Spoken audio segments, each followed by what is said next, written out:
Luto muna tayo ng sinigang na ulo ng baboy. Nakikita nyo isang palok na sa plastic.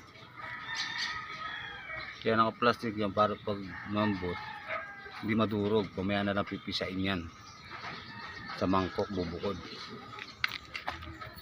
Ito na sinigang na baboy. Lambot na. Mamaya angoy natin yung isang palok para pigain.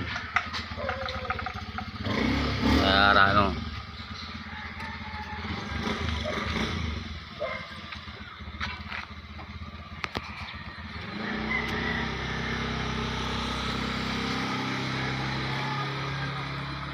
Mamaya pakita ko sa inyo pag yung may gulay na luto na. Wala na yan. Kumukulo na yan. Okay, mamaya na po sa video. Pakita ko sa inyo pag luto na.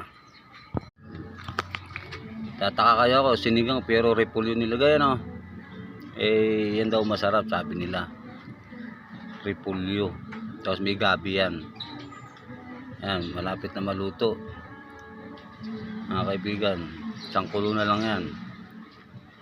May sinigang. Sinigang natin yan.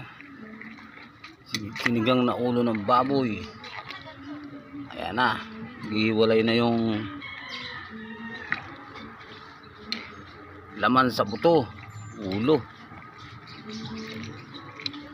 Ayan, sandali na lang, hanguin na natin yan.